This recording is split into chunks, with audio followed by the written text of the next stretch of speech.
Title 2, Crimes Against the Fundamental Laws of the State. Number 1. What do we refer to when we say fundamental laws of the state? Fundamental or basic law of the state refer to the constitution where all laws of the country emanate and must conform to ang pangunahin o batayang batas ng bansa ay nagtutukoy sa konstitusyon ng kung saan ang mga batas ng bansa ay magmula at dapat sumunod nito. Number 2. What are the crimes against the fundamental laws of the state?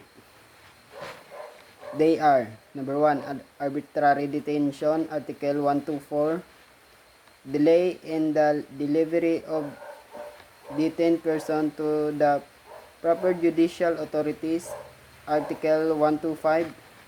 Number 3, delaying release, Article 126. Number 4, expulsion, Article 127. Number 5, violation of domicile, Article 128. Number 6, search warrants maliciously obtained and abused in the service of those legally obtained, Article 129. Number 7, searching domicile without witness, Article 130. Number 8, prohibition, interruption, and dissolution of peaceful meeting, Article 131. Number 9, interruption of religious worship, Article 132. Number 10, offending the religious feelings, Article 133. Number 3, why are they called crimes against the fundamental laws of the state? They are called crimes against the fundamental laws of the state because they violate certain provisions of the Bill of Rights, Article 3 of the 1987 Constitution. Ang mga krimen na ito ay tinatawag na crimes against the fundamental laws of the state dahil sa nilabag nito ang iilang probisyon ng Bill of Rights, Article 3 of the 1987 Constitution. Let us start discussing arbitrary detention and expulsion.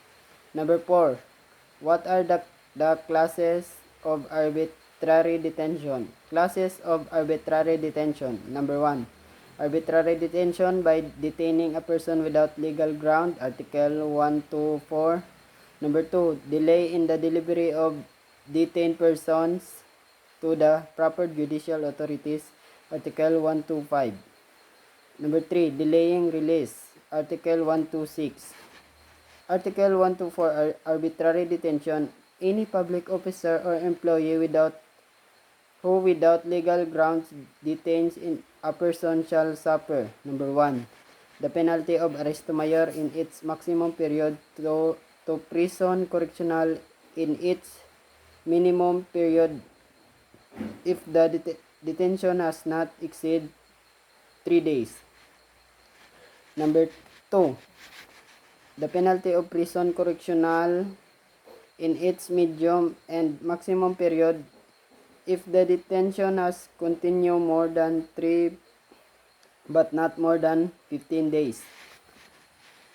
Number 3, the penalty of prison mayor if the detention has continued for more than 15 days but not more than 6 months, and number 4, that of reclusion temporal if the detention shall have exceed 6 months.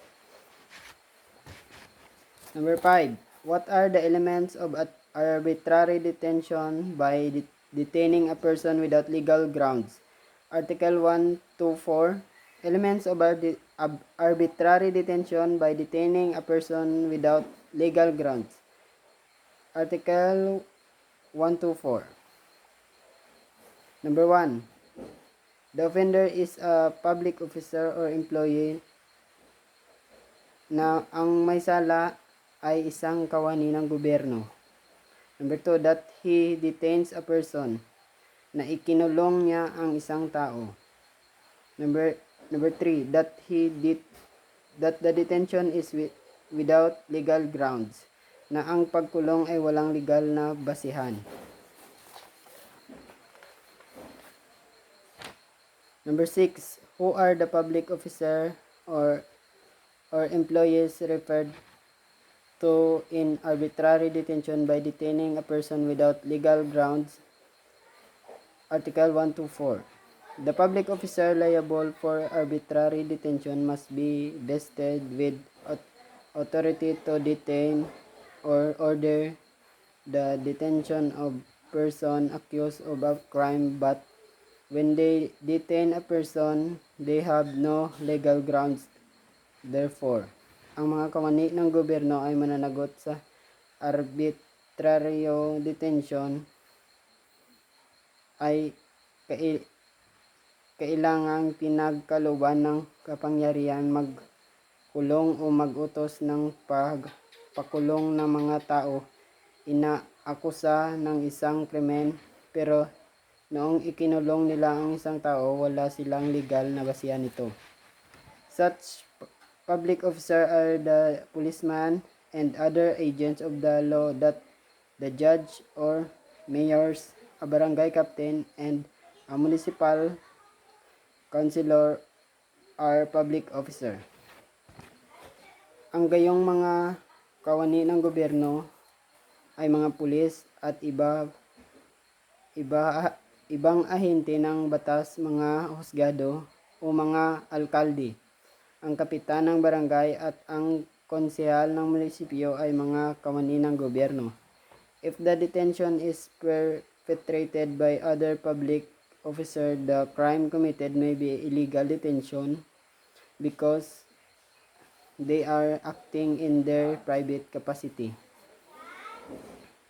Kung ang pagkulong ay ginawa ng ibang kawani ng gobyerno, ang krimen na nagawa ay illegal detention kasi ang mga ito ay kumilos ayon sa kanilang pribadong kakayahan. If the offender is a private individual, the act of detaining another is illegal arbitrary detention by detaining a person without legal grounds. Article 124. Kung ang may sala ay isang pribadong tao, ang ginawang pagkulong ng ibang tao ay illegal arbitrary detention by detaining a person without legal grounds. Article 124.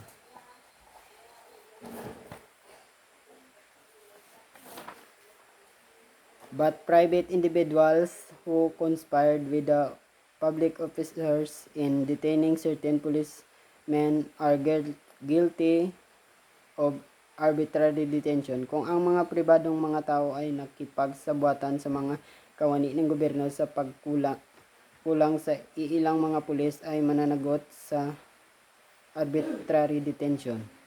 Number 7. When there is a detention. Detention is defined as the actual confinement of a person in a closure or in any manner detaining and depriving him or his liberty. A person is detained when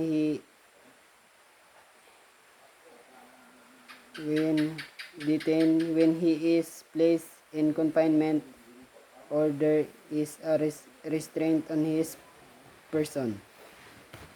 Ang pagkulong ay ipinahayag ang kahulugan na ang aktwal na pagkakakulong ng isang tao sa isang dakong nababakuran o sa anumang pamaraan ng pagkulong at pag-alis ng kanyang kalayaan. Ang isang tao ay nakakulong kung inilagay siya sa isang dakong nakababakuran o mayroong pagpigil sa kanya. Even if the person detained could move freely in and out of their prison cell and could take their meals outside the prison. Nevertheless, if they were under the surveillance of, of the guards and they could not escape for fear of being apprehended again, there would still be arbitrary detention. Kahit na ang mga taong ikinulong ay libreng makalabas, masok sa kanilang selda at pwede silang kumain sa labas ng kulungan. Gayon man, kung sila ay nasa ilalim ng pagmamasid ng mga gwardya at hindi sila makalayas sa takot na pwede silang madakip muli, meron pa rin arbitrary detention.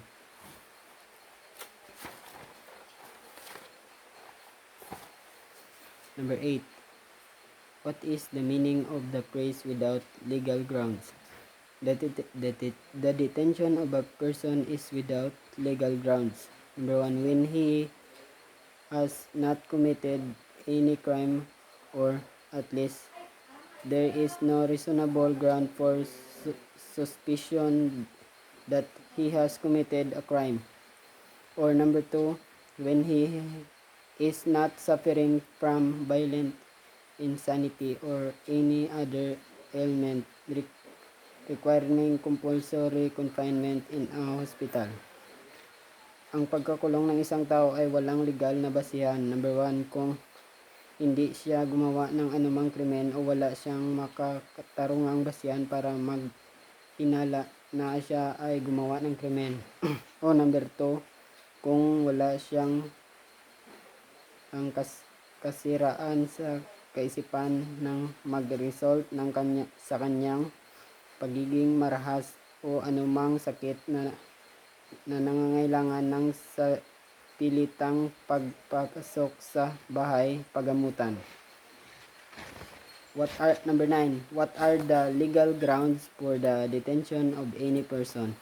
The following are legal grounds for the detention of any person. Letter A. The commission of a crime. Ang paggawa ng isang krimen. Letter B. Violent insanity or any other ailment requiring the compulsory confinement of the patient in hospital. Article 124, paragraph 2.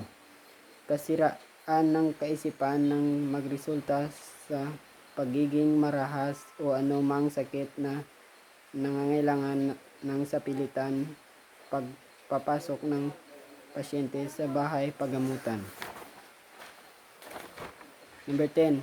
What is the visual cause of arbitrary detention? Arrest without warrant is the usual cause of arbitrary detention. Ang paghuli na walang mandato sa korte ang kadalasang dahilan ng arbitrary detention. A peace officer must have a warrant of arrest properly issued by the court in order to justify an arrest. If there is no such warrant of arrest, the arrest of a person by a public officer may constitute arbitrary detention. Ang alagad ng batas ay dapat may bitbit na mandato di aresto na akmang inilabas ng korte para mapatotohanan ang paghuli. Kung wala ito, ang paghuli ng isang tao ng isang alagad ng batas ay pwedeng magresulta sa arbitrary detention.